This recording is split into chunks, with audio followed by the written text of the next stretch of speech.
Welcome to JSPOA's Your College's Open Forum on Alzheimer's Awareness. I want to welcome Ms. Beverly Collier. She's the Executive Director of JSPOA. Please give her your attention.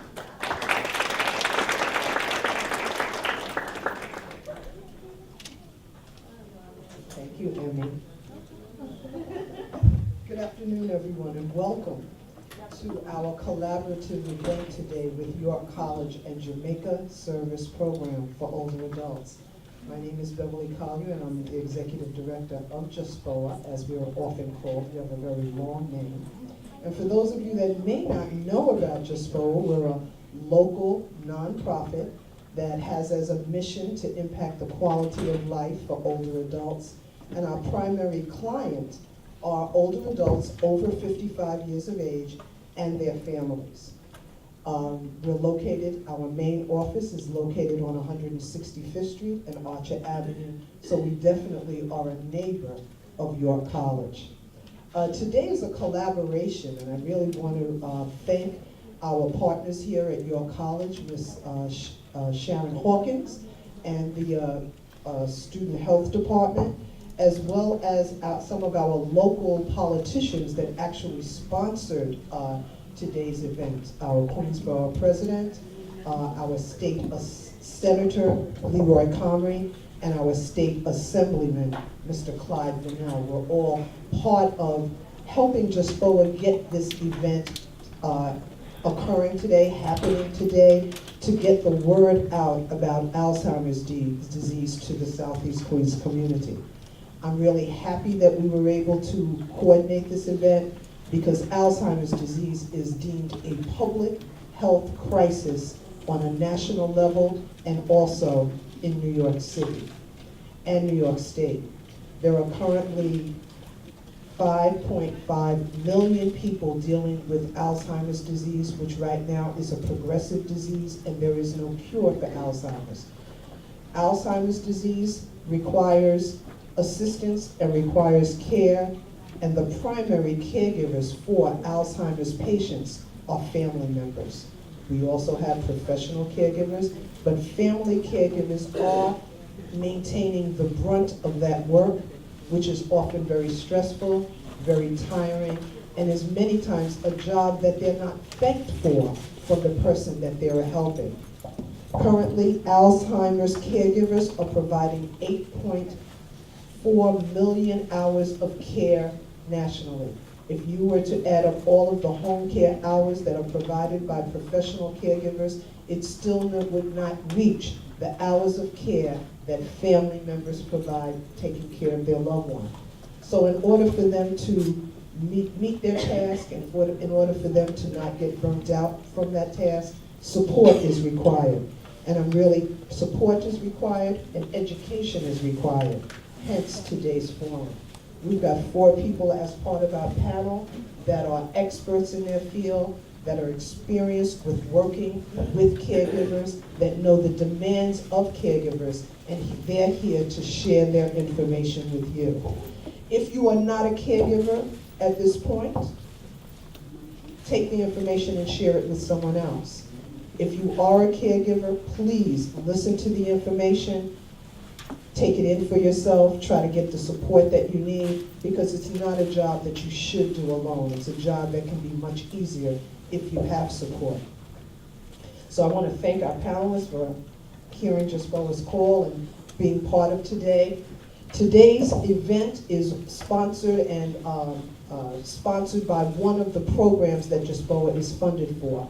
We're funded on the state level to provide support to caregivers. And we provide this through our Caregiver Support Initiative, which provides educational forums, joint enrichment activities where we actually bring the caregiver and their loved one together and they do activities together. And we were also doing forums like this. We have a respite program on Saturdays where caregivers are able to bring their loved one from 9 to 3 to our program so that they're able to have a rest. When you think of issues and concerns with older adults, please think of Jamaica Service Program for Older Adults, JSPOA. We're here to serve, and we have a number of programs that help caregivers and also improve the quality of life for older adults.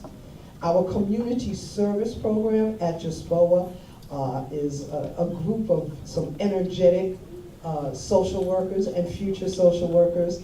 I'd like to acknowledge them. The head of their team is Miss Alicia Johnson, our Associate Executive Director for Senior Services. We call her EJ affectionately. Rita Ajapone, who is a alumni of York College and a social worker. She's the director of our community support services. One of our facilitators and MCs for today is Miss Emmy Michelle. She's our program coordinator. We have a host of interns that are assisting for today. They're waving their hand. I can definitely acknowledge Joyce and Eddie. They've been helping out with this project.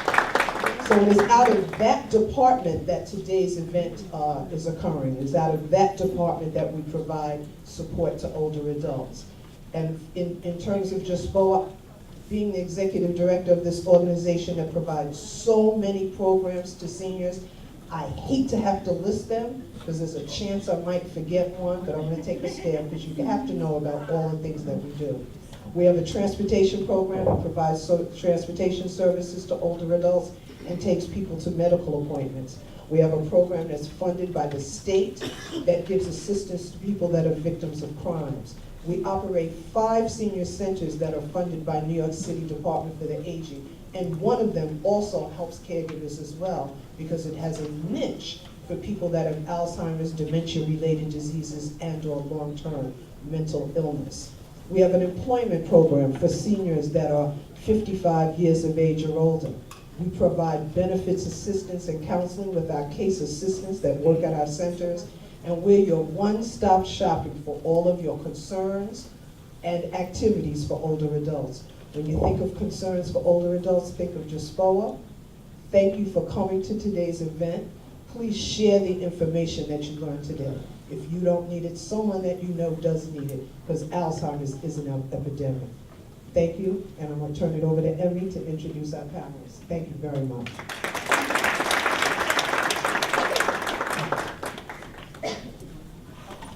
Thank you again, Beverly. So, as Beverly said, I am a part of the Department of Community Services, which includes the Alzheimer's Caregiver Support Program. So I hope with this panel you take away a lot of information about Alzheimer's disease. And if you don't consider yourself a caregiver, or if you do consider yourself a caregiver, we are doing assessments on your left-hand side with Miss Michelle. She's waving her hand right now. And then we also have a couple of vendors on the side. We have Alzheimer's Association, Sunnyside Community Services, we have Emblem, and I think that is, what? Empire Blue Cross Blue Shield. And I believe this is Health NYC. Mr. Phillip? HPD. What is it? HPD. HPD, okay, thank you. So those are the vendors on the right-hand side, so after the event, you can come and talk to them. So with our panelists, I'm starting from my left, your right. This is Dr. Marzena Genius. She's going to be talking about what is Alzheimer's disease/dementia, and also what's the difference between Alzheimer's disease and other dementia diseases, and also what are some signs and symptoms. For our second panelist, we'll be having Michael Upston. He's going to be talking about the psychological impact on a caregiver who is taking care of someone with Alzheimer's disease. And then over here, we have Lucille DeMarinis. She's going to be talking about the importance of support groups and caregiver support programs. And then on the end, Miss Wan Ling Hung. She's going to be talking about what is the Alzheimer's Association mission, and also what do they provide for Alzheimer's caregivers. And at the end of the panel, you're going to be having a Q&A session, so please jot down some questions so you can ask the panelists. Okay, so we're going to start with Dr. Genius. You can sit. You can share with the mic. Okay. Thank you, Emmy. And you got to show us how to use the mic. Can everyone hear me? Yeah. Actually, is it on? Can everyone hear me? You can take it off. Maybe I'll stand up and it'll be easier for I know you can take off the hands. to see.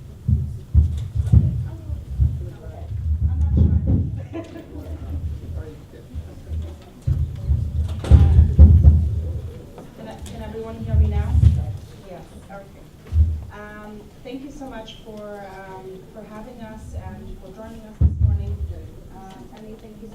introduction. Just to kind of echo what Beverly mentioned, dementia is not a rare disease. We're talking about a disease that 1 in 10 persons over the age of 65 in the US have. So we're talking about a disease that is very common, and actually it's becoming more and more common as our population is aging. Dementia is more common in older patients, so the older our population gets, the more of dementia we see every day. So I'm going to talk about a little bit what dementia actually is. We'll talk about some how to identify it, some symptoms of it, and then I'll hand it over to the rest of the panel to discuss other things. So dementia is, as Beverly already mentioned, a progressive neurologic disease. Progressive meaning over time it does become more severe, and this neurologic disease leads to essentially a decline in mental processing. So what we call in the healthcare world cognitive impairment. And this in turn leads to impaired ability to carry out activities of daily living. So activities of daily living include anything from being able to manage your finances, to being able to go shopping, travel, to simpler tasks like maybe cooking, or being able to dress yourself, being able to organize and plan your appointments and get to your appointments, or even things like eating and walking. So when the cognitive impairment or the mental processing is significantly affected, patients actually become unable to carry out their routine daily tasks which they need to take care of themselves.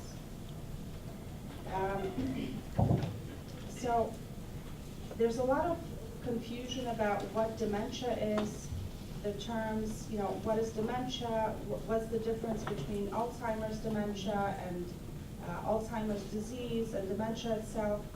So what I want everyone to understand is that dementia is really kind of a general term for many different types of dementia. So Alzheimer's, for example, Alzheimer's disease can lead to dementia, so can Parkinson's disease. Alcoholism can lead to dementia. Vascular disease can lead to dementia. So many different types of diseases can lead to dementia. So dementia is kind of a general term for many different types of dementia. So although Alzheimer's disease is a type of dementia, dementia doesn't necessarily linked to Alzheimer's disease because it can be many different other etiologies. So how does someone actually get dementia? So really, when we, there's still a lot we don't know about the disease, but what we do know is that essentially it's an accumulation of injury or damage to the brain. So, which over time becomes significant enough, again, to affect a patient's function or their ability to carry out their daily tasks. So in Alzheimer's disease, for example, we do know that, and again, there's a lot we don't know about the disease, but what we do know is that essentially there's a process that causes brain cells to die. There's also evidence of accumulation of abnormal proteins in the brain, and again, this causes injury or damage to the brain over time. In vascular disease, for example, This is commonly known as stroke. So you can have what we call an ischemic stroke, where there's impaired blood flow to parts of the brain, or you can have what we call hemorrhagic stroke or bleeding in the brain. One way or the other, there's damage caused to the brain, which can lead to dementia. Now, newer studies are actually showing that many patients with dementia have a mixed type of dementia. So often, it's a combination of more than one. So most often it's Alzheimer's and vascular dementia. So a person can have more than one type of dementia. So what are some symptoms of dementia? Well, it really depends on what areas of the brain are affected. So, for example, memory lives, the ability to memorize information and to remember lives in many different parts of the brain. So one of the most common symptoms of dementia is being unable to form new memories and to remember things. So memory loss is one of the most common symptoms of dementia. Other parts of the brain, for example, the front of the brain, which we call the frontal lobe, is responsible for functions like judgment and emotions and planning and problem solving. So when there's damage to the front part of the brain, we see in patients that they have trouble solving problems. They cannot organize themselves, for example, to make an appointment to see their doctor or a hair appointment, or to go shopping or travel somewhere. They make very poor decisions. They cannot plan a trip. They may have trouble controlling their emotions. Other parts of their brain, for example, are responsible for language. So damage to those parts of the brain may affect a person's ability to understand language and to express themselves. And other parts of the brain, more in the back area of the brain, are responsible for, let's say, facial recognition. So often patients with dementia over time become unable to recognize faces, even of people who are most familiar and closest to them. This is very common. Now, some of the most challenging symptoms of dementia are the behavioral and psychological symptoms of dementia. And what I mean by this is patients with dementia are very commonly exhibit symptoms of anxiety, of depression. Very often they get easily irritable. They may even become aggressive, sometimes even physically. So imagine a person who is not able to understand the world around them, and they're not able to express themselves because of the changes in their brain. Some situations for them can be very scary. So in order to protect themselves, sometimes they act out in very aggressive ways. And you can imagine this can be very, very challenging for someone who is caring for that person. Some other behaviors are, for example, delusions or paranoid delusions. So it's not that the person is actually thinking this, but because of these changes in their brain, they may have repetitive thoughts, for example, of being robbed. So often patients with dementia may have these delusions that someone has stolen something from them, or someone is out to get them, and this can be very scary and very, very difficult. Patients with dementia also can have hallucinations, so they may see things that are not there, they may hear things that are not there, and again, this is all because of the changes in their brain, not allowing the brain to function what we call normally. You know, sometimes patients can see, for example, water filling the room when they're laying in bed. This can be very scary. They can see or they can hear dogs barking. They can, I mean, sometimes the hallucinations are actually pleasant. Sometimes they see kittens and maybe children playing, and these are nice. But again, sometimes the hallucinations can be very scary and threatening, and this becomes very challenging to live with, and also to care for patients who are experiencing these hallucinations. Another very challenging behavior change in patients with dementia is change in sleep patterns. So very often the regular sleep cycle becomes disrupted because of the changes in the brain. So whereas the average person sleeps at nighttime and wakes up in the morning and does their regular daily activities during the day, a patient with dementia may have the cycle completely reversed. So they may actually be up all night and then take naps during the day. And again, imagine how difficult it is for the caretaker to care for that person.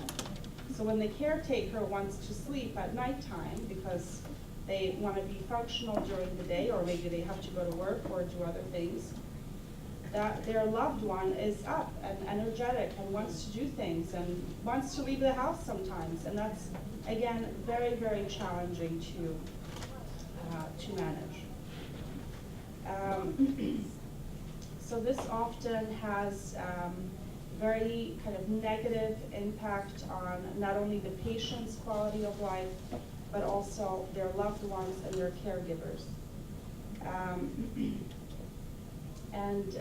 I think at this point I'll hand it over to Michael, who will, I think, describe a little bit more about the caregiver role in helping to care for patients with dementia.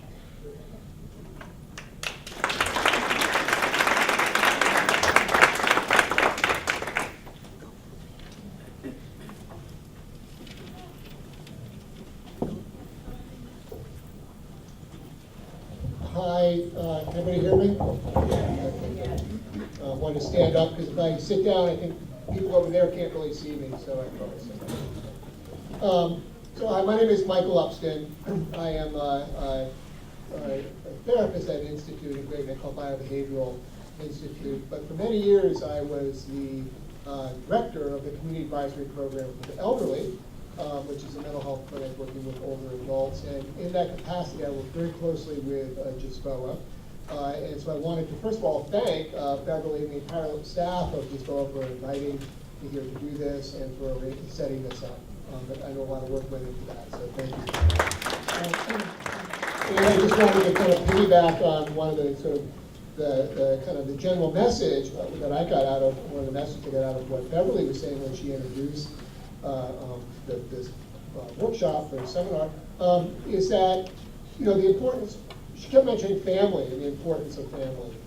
And I think that family goes beyond just simply family members. Family includes community, and family includes those programs that we're a part of, those different sort of programs that are there to help us. And I think that it's important when we are a part of a program that we feel that that program it's a family. It's like a family to us. And that's one of the things that I've really appreciated with JSPOA, is I've always felt that way working with them, that there's really a family feel to it and a genuine caring. So thank you for the work you do.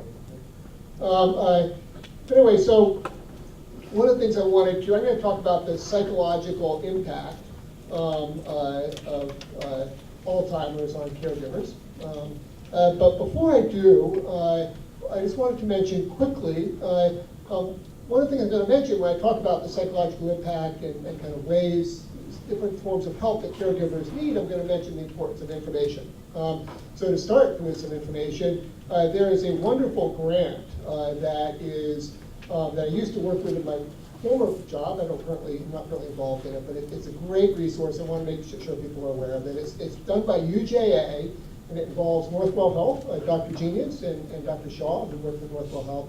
And the Samuel Field Y, basically what it is that a doctor from Northwell Health, either Dr. Diaz or Dr. Shaw, comes out to the Samuel Field Y once a week and does free memory assessments. It's completely free. The person and their family or caregiver spends an hour with the doctor, and the doctor just makes recommendations. So if anybody's interested in that, there are flyers on the table. Here's what the flyer looks like. I really encourage you to take advantage of it because it's a very unique opportunity. I've never heard of anything like that, and it's incredibly helpful. One of the ways that it's helpful is something I'm going to talk about is as many people who care for people who care for somebody with Alzheimer's knows, sometimes it can be hard to get the person to recognize and to access help, right?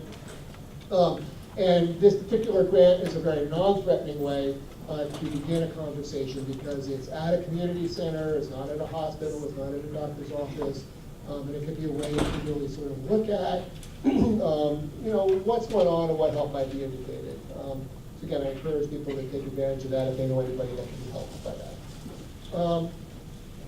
So when I mention the psychological impact of Alzheimer's on caregivers, when I say that, how many people here in the room think in terms of caregiver stress or some sort of struggle that the caregiver was going to have, understandably, in caring for that person? How many people think of that, just sort of automatically, right? And that's what my first thought was when I was sent, when I talked to Emmy, and we were putting together this, I was putting together my presentation, the first thought I had was that, right? The sort of the negative, if you will, impact and how people can become aware of that and get help with that, right? But as I was putting this together, it occurred to me there's a whole other piece that's missing when you just look at it in that way, right? And that other piece that's missing is the positive, the positive impact that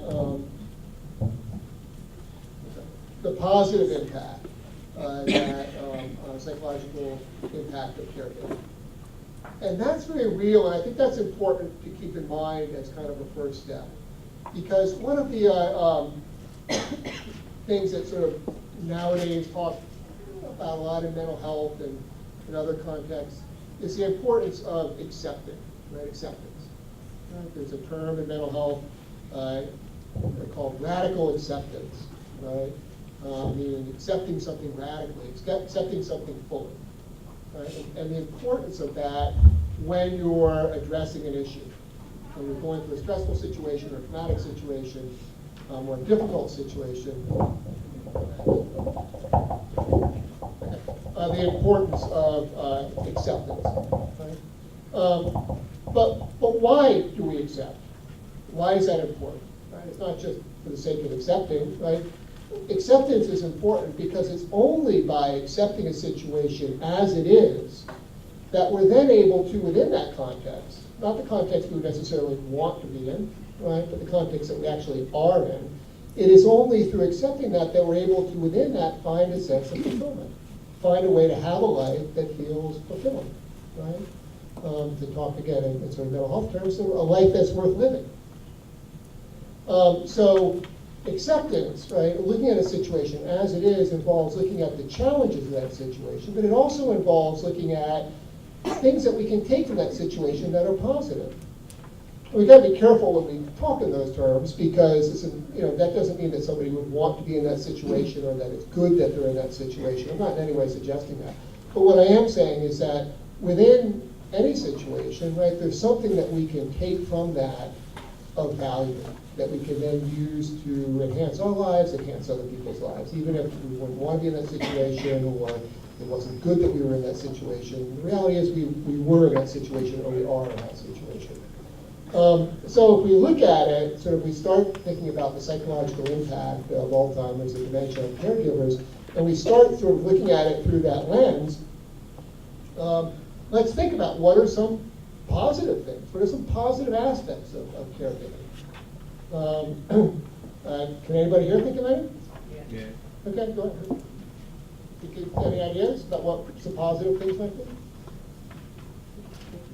I think maybe time with your loved ones. Time with your loved ones, absolutely. absolutely. Yes, ma'am? I think you become more patient. Become more patient, absolutely. Yep. Yep, please. Absolutely, absolutely, yep. Knowing that you're providing the best care possible for their loved one. Absolutely, yeah, yeah. Oh, excellent. Now, these are all the things that I have written down. You beat me to the punch, thank you. So, anything else? No, ma'am? Fulfilling purpose. Fulfilling a purpose and meaning, absolutely. Yeah. You're more empathetic. I'm sorry? You're more empathetic. In that sense, is to say that put this person in my shoe. How would I feel? More empathetic. Empathy. Absolutely, absolutely. Yeah. Absolutely. Right, excellent, yeah, and that's very good. So that could also then take on, it could be a way to add to this, like what people were saying, kind of add to that a little bit, a way of feeling like you're feeling a family responsibility or religious responsibility, right? There can be a real spiritual dimension to this, right? There can be a very strong cultural dimension within certain cultures, right? There's the idea of caring for older adults is a very important aspect of defining who you are as a child of that person or a person in that family or part of that community, right? And those are very real. If you look at the impact of the psychological impact of caregiving, that's an important part of it, right? It's not just about the stress. That's an important part of it. But at the same time, there is a real stress that goes with caregiving. Caregivers are much more prone to have mental health issues, struggle with depression, anxiety, as well as physical health issues. There's a real impact, as like Dr. Genius, when she was describing what the disease of Alzheimer's is like and the impact that it has on people, you can see how challenging it would be caring for somebody with Alzheimer's. And the need then to get support.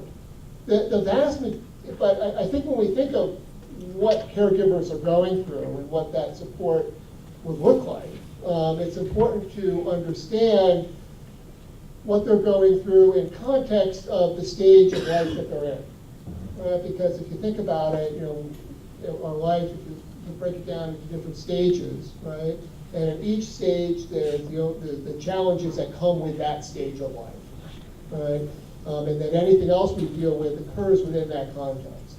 One thing sort of I like to use, because when I give these talks, many people have experienced it, is the challenge, if you think about it, from moving from adolescence to young adulthood, right? It occurs at about the age 50, for those of you who don't know.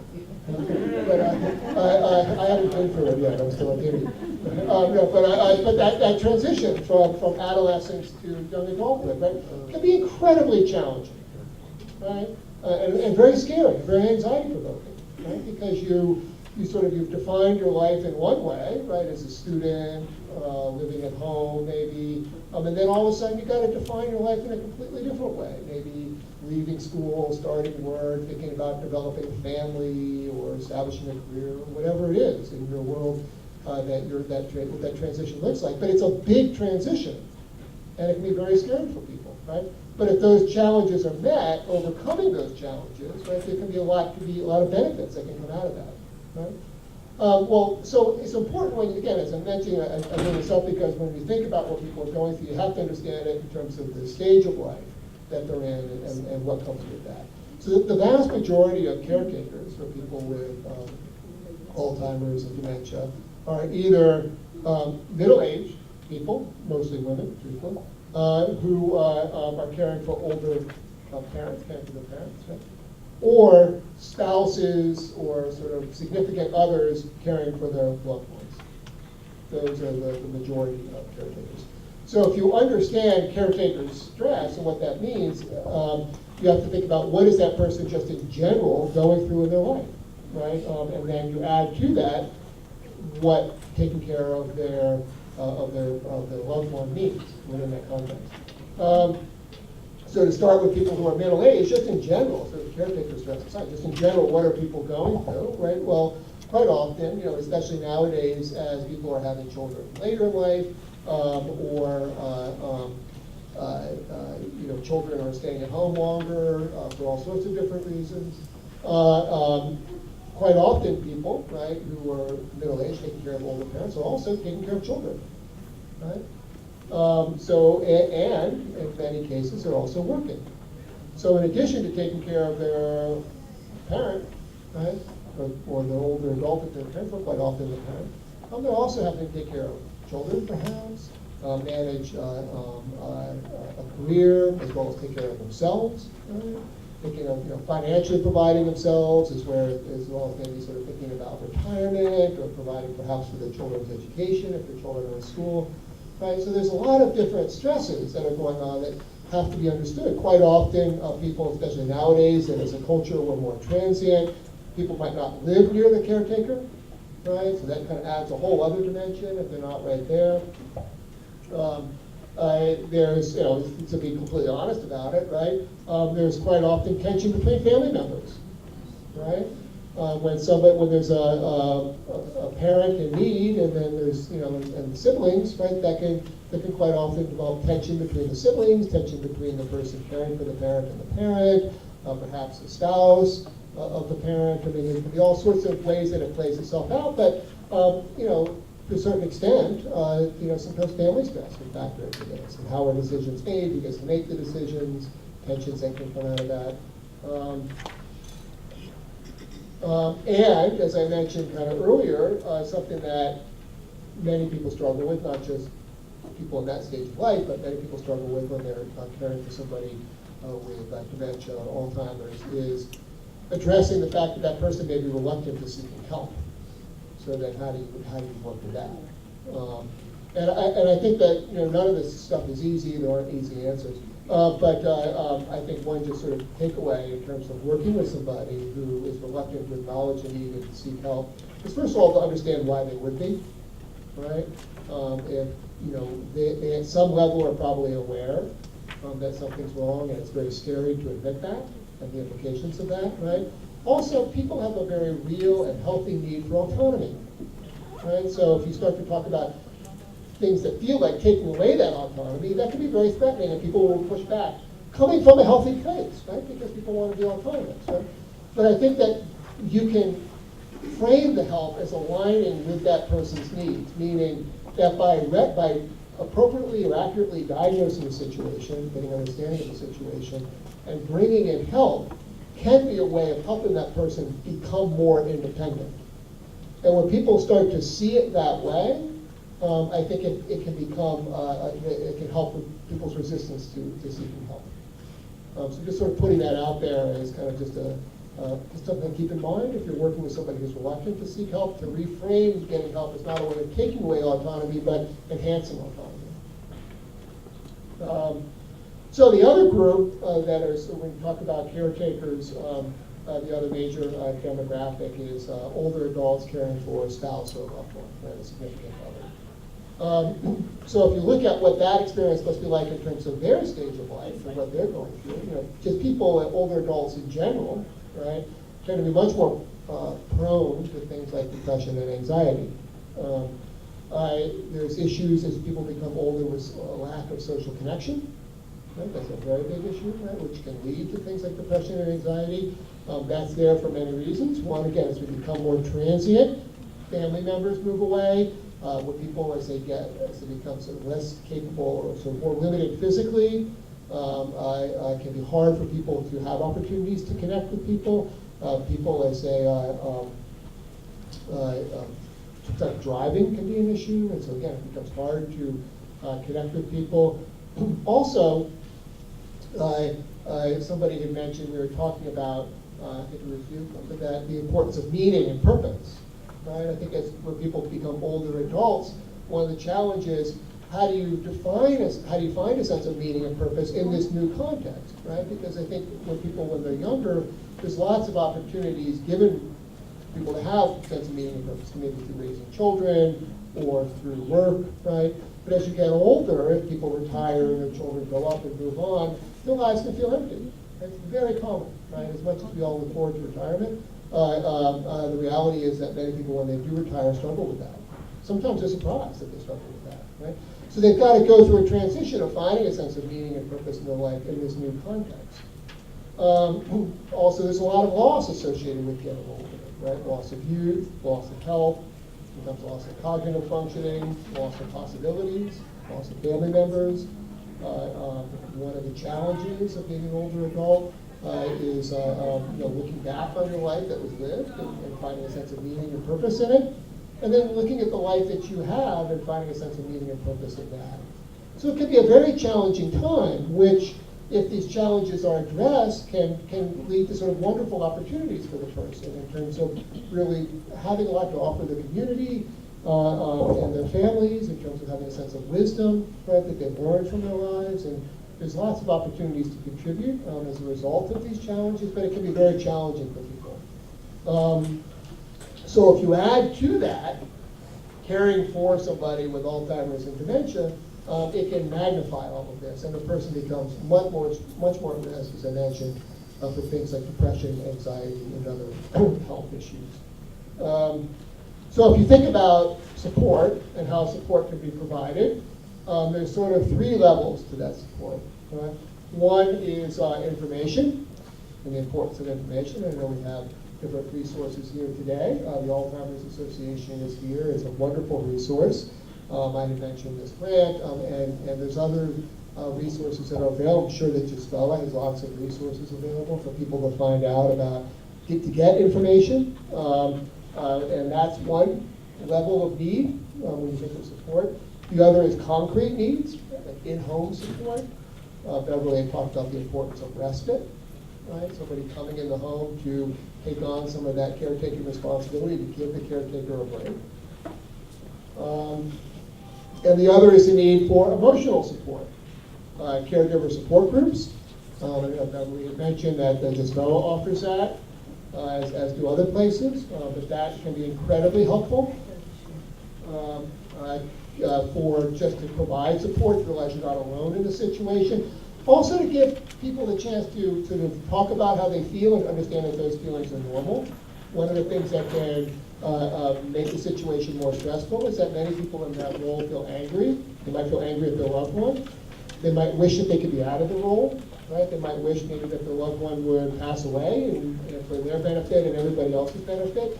And people have, and these are normal feelings, right? And having these feelings doesn't mean that you don't love the person. It just means they're just normal feelings, right? And a support group can offer the opportunity for people to understand that it's okay to have all these different feelings. That that's a normal part of it, and have a place to talk about that. Sometimes mental health treatment, formal mental health treatment, can be very helpful for people. Respite services, as I mentioned. Understanding the importance of self-care. Quite often it's framed, when you think about things like respite services or things like that, are framed in terms of, well, you know, you won't be able to really fully take care of your loved one until you take care of yourself. That's very true.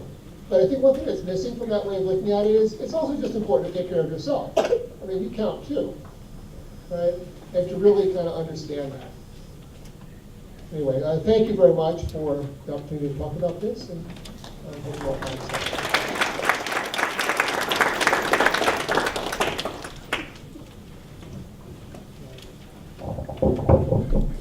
Good morning. It's always nice to see familiar faces in the audience, some I've known for a number of years. I'm speaking today about the importance of caregiver support groups. Caregivers are faced with day-to-day pressures, especially when their loved ones' cognitive and functioning level decreases. Caregiver stress is caused when the demands of providing care for their families are seen as exceeding available resources. These stresses affect them physically, emotionally, socially, and financially. They are faced with a new normal, usually providing much of the caregiving with little assistance from other family members. Caregivers have very little respite and are torn with the responsibilities of caregiving and providing for the needs of their own families. When they feel they can no longer do it alone, they may be met with resistance. I don't want anyone coming into my home. I can take care of myself, or I'm not going to a senior citizen program. They may feel tired all the time, less patient with others, and more anxious. They tend to neglect their own medical needs, missing doctor's appointments, not taking their medication on schedule. Through my experience in working with caregiver support groups, I have found that they offer a venue to relieve the stress and burdens they face daily. It is a time set for themselves only. In preparation for this program, I asked the caregivers I know what they see as the importance of support groups. Here are some of their responses. Caregivers share similar issues and feel they are not alone. They learn about best practices, especially when they are dealing with behavior problems. How do you handle agitation? Eating a meal and then being told they hadn't eaten all day, or not wanting to eat at all, not sleeping or getting up in the middle of the night because they want to go home, becoming more forgetful, asking the same question over and over again. Caregivers recognize that Alzheimer's disease has no standard progress. Their loved ones may be functioning at the same level for quite some time, but there's the fear of what will happen when they decline. Will I be able to care for them, or would I need to place them in a nursing home? The group offers a non-judgmental environment, an outlet to voice what is on their minds. No one states you shouldn't feel that way. It's an opportunity to become educated on ways to relieve stress, such as aromatherapy, meditation, music, going outdoors. There is some concern that they will also suffer with this disease. Are there ways to slow down cognitive impairment? I was watching TV and a psychiatrist offered some measures of doing this through eating certain foods and spices, walking, treating high blood pressure and heart conditions, avoiding loneliness, getting more sleep, listening to music, volunteering. I always encourage them to do things for themselves, whether it's going to a movie or dinner with friends, learning something new. And I always tell them, you are a better person for doing this. There is a saying, take care to give care, and support groups offer a way to do this. There are in the back a list of agencies that offer support groups in the borough, and I would encourage anyone here who is a caregiver or not connected to come up to speak with me or to check out the listing. And we have both in-person caregiver support groups as well as telephone, because we realize caregivers are not always able to go out. Thank you.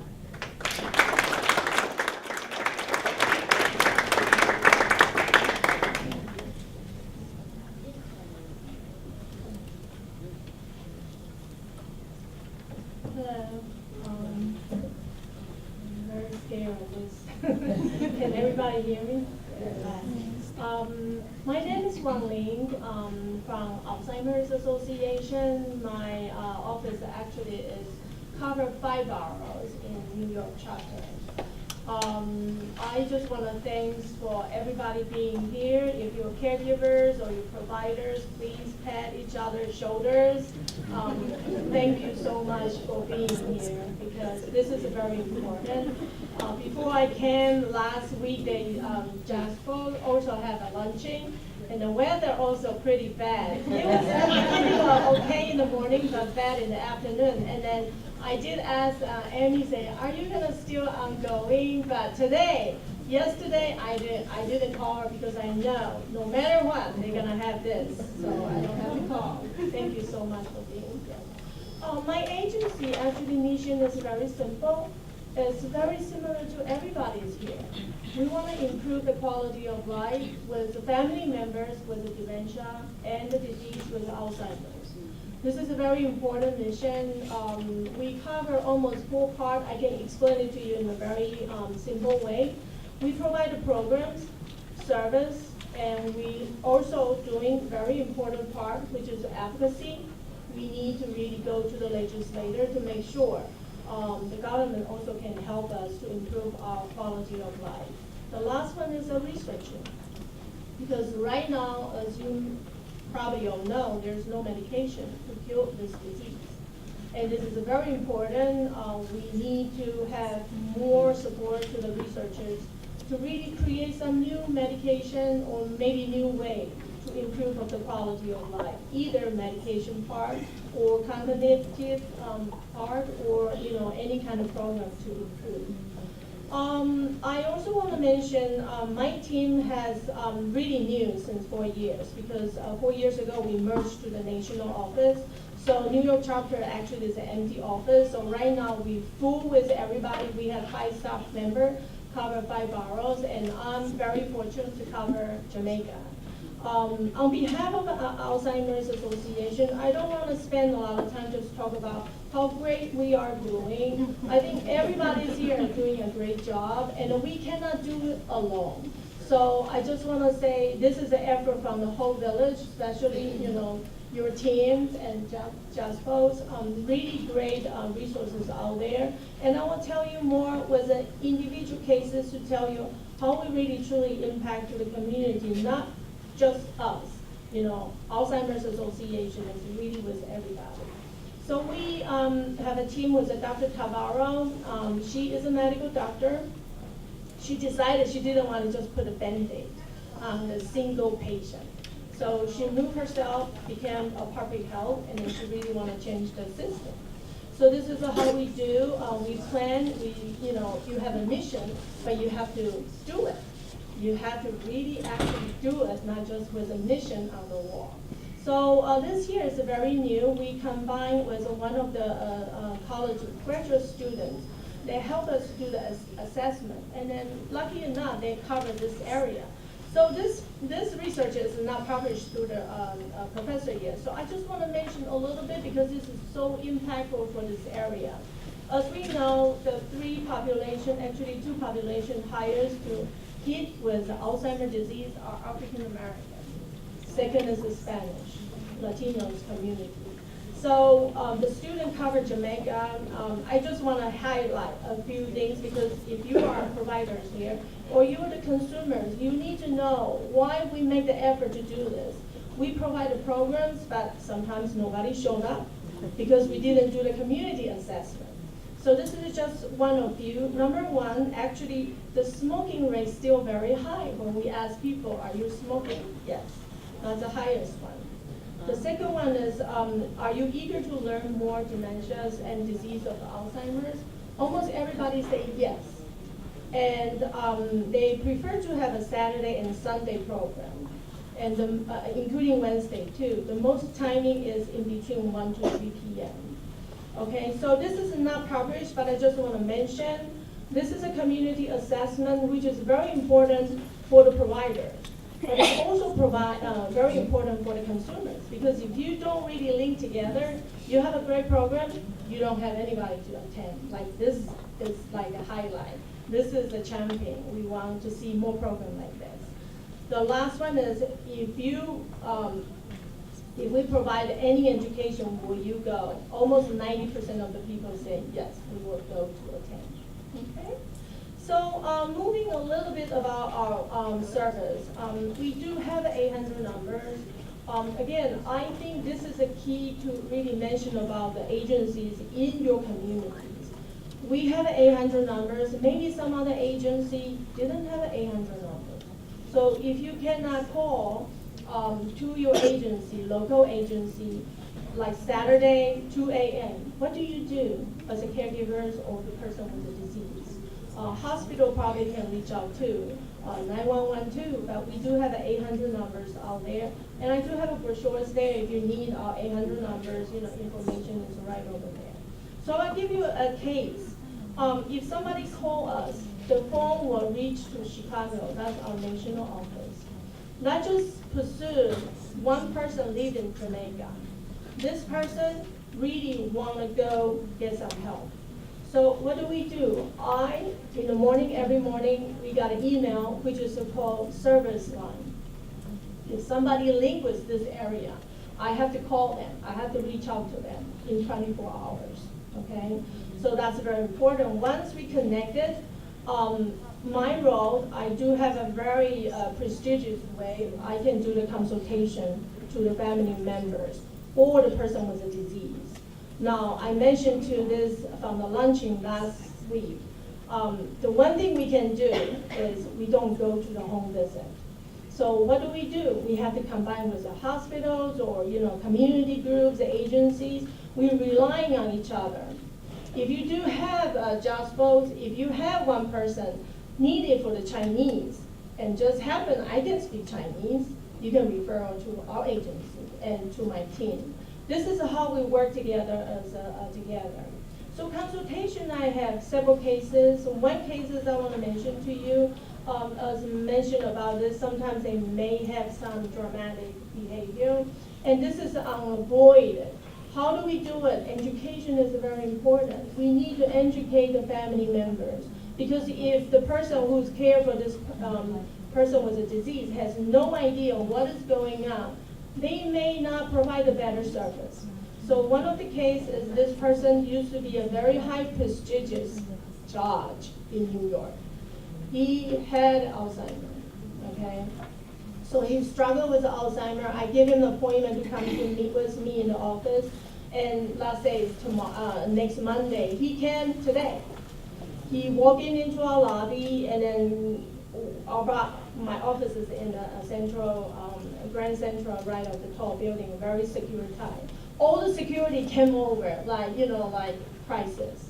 Now they call the police. Finally, one single security guard look at him and then say, "Are you looking for Alzheimer's?" And then he told the police, say, "It's okay, I will help this person."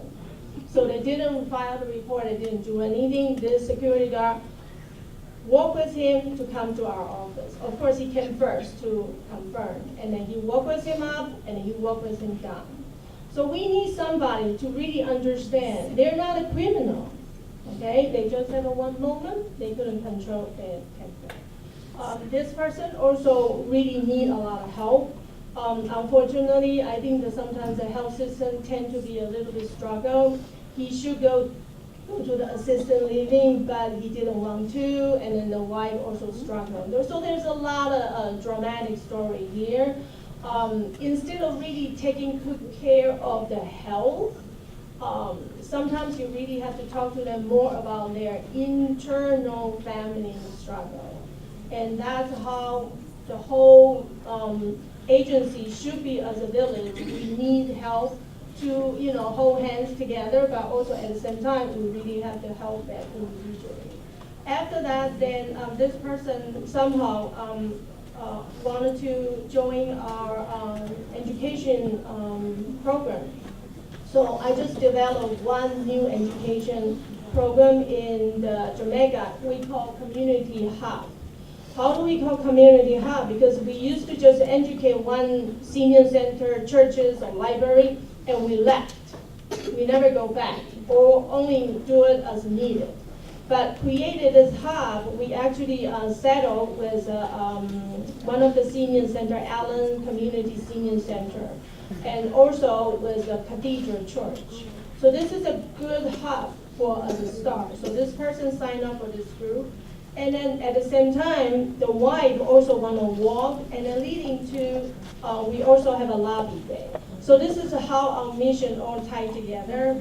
I just want to say we cannot work alone. I know my time is here. We cannot work alone, but I just want to say this is important, but we all here, that's even more important. And I hope this is not just a one time. We're going to continue to support you. And please reach out to anybody you think you can reach out. Don't stay behind the door. Everybody here is willing to help, but if you don't come out, nobody can really sure what kind of service do you need. Okay, thank you.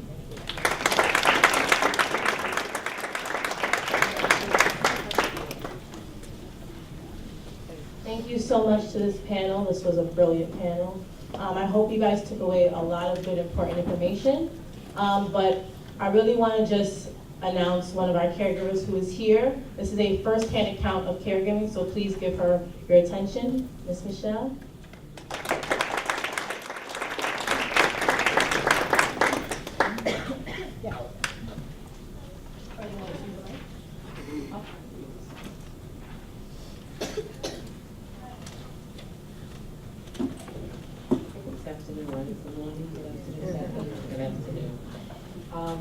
My name is Michelle, but obviously I am a lifetime resident of Jamaica, Queens, and I am so grateful, firstly, to JSPOA for inviting me to this forum today. Not only are we professional partners, but they also are working in tandem with me and Edison Home Care in regard to caregiving for my 87-year-old, she's 87 today, mom. Thank you. I'll make sure she gets those claps. So that I could pursue my professional responsibility for being not only a caregiver, but also to raise my 16-year-old daughter who's getting ready to go to college. Care for my husband of 20 years, you know, he's like another child. Oh, I didn't say that. And also to be a professional. I am actually a center director for Community Healthcare Network, which is located not too far from here, the blue building on the corner, that we serve probably 150 patients a day. So my job, needless to say, is tireless. But I think to pointing out the positive aspects of caregiving is really key. Because again, as I mentioned, as a lifetime resident of not only of Jamaica, but also to recognize that I say God has a great sense of humor. I actually became a social worker from Cooper College School of Social Work, and I majored in aging and health, how ironic, right? Not only was I on the forefront of some caregiving issues, actually I'm an author for What You Do Now, which is still in publication, helping caregivers to navigate the maze of services. So all of that to be said, under the Clinton administration, I actually was also a part of their initiative to bring caregiver to light. I think the word caregiver actually kind of came out of a forum that, well, not necessarily came out of the forum, but was spoken about the benefits that caregivers should be able to be afforded, because they realized that companies were spending lots more money in terms of having caregivers calling out sick, and recognizing that the government needed to do something. So I actually spoke about this at the White House Conference for the Aging probably 25 years ago, never thinking full circle that I would be a recipient of this care. So my mom began JSPOA services maybe about close to 6 months now, and it is a Saturday program she attends. She looks forward to the program. My mom is probably moderate to advanced stage. She is a registered nurse. How we get her to take her meds is that we tell her that it's rounds. So we sort of make sure she understands that her professional capacity, needless to say, is still a very part of who she is and who she identifies with. And ironically, she too took care of people. My grandmother, who lived to age 100, she was a primary caregiver to my grandmother with advanced stage Alzheimer's. But I will tell you that the efforts to care for a loved one, as many of you may know, has an immense amount of benefits. Yet it is something that is extremely challenging, both emotionally, physically, financially, and emotionally. I say, you know, it takes the 5 senses in some instances to recognize that, you know, what you're doing, love speaks, love hears, love responds, and love is. And that's hopefully what I give to my mother, day going in, day going out. But I do get exhausted. And so again, I thank my community, my village as I've called it, my country, you know, in Edison Home Care, who really was able to provide a surrogate daughter in her home care aid that she has currently. and again, JSPOA from the time that that bus pulls up, greeted by Herman and by Sherry, who take the time out to gingerly walk mom down those stairs and into the bus and buckle her seatbelt and ensuring that she has a great day. And so that I am afforded the ability to run around and do errands and to provide all the things that potentially I can't do because I work full time, I care for my husband, I'm caring for my mom. I've said it before, we call that the sandwich generation, and I like to think of myself as a panini. Because I'm constantly, and no, I didn't prepare the meal today, but, constantly being, making decisions that not necessarily are always the best, and I will acknowledge that, but will, enable me to feel like when I put my head down at night, that I've done good by all those who are depending on me. So I am grateful again to be asked to be a part of this forum. I told Beverly that anytime JSPOA had an event, that I would do my best to be here because I am so appreciative of the work that comes out of JSPOA. I believe in JSPOA. JSPOA was probably one of the first organizations that when I was doing the caregiver guide, I looked into, even though at that time I was in Brooklyn, I was working for a Brooklyn organization, but looked at JSPOA, as Beverly indicated, as a one-stop shop. So again, those of you who are, whether you're a student, whether you're caregivers, whether or not, you are learning about the disease simply because you feel that you may need it in your arsenal at some time. I think today is an awesome opportunity to share not only great stories and wonderful information about the services provided, but also again to understand that in my shoes I wear multiple hats, and I can tell you firsthand as a professional and also as a caregiver, and I've said this in other presentations, that guys, that as a nod to Black History Month, we know that the mind is a terrible thing. I think that's National College Fund motto, but they say that the mind is a terrible thing to waste, and I say the mind is a terrible thing to lose. So try to stay active if you're seniors. I don't really consider myself a senior, but I know that it is really important to stay active, to participate in yoga, to do the things that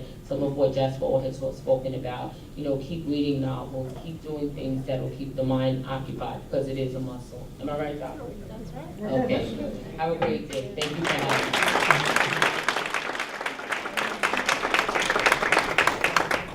Well, once again, I want to thank everybody on the panel for coming out and doing an excellent, superb job. Because of time constraints, we're not going to be able to have the Q&A, but please feel free to talk to them after the session is over. Okay, they'll be here for a few minutes while we're wrapping up to take care of putting the auditorium back together. Okay, my name is Alicia Johnson again. I'm a part of this board's family. What I would like to say is that we have all learned something here today. So when we learn something new, we do something different. So what I'm challenging you all to do is something different. Go out and let people know about the Alzheimer's Association, know about the caregivers program, and learn about JSPOA, learn about Dr. Upson's program. And please go around to the tables in the back just to pick up some information so that you can take it home with you and share with others. Okay? So again, thank you, Emmy, my crew. Thank you, your college. And thank you for coming out and sharing with us this spectacular event.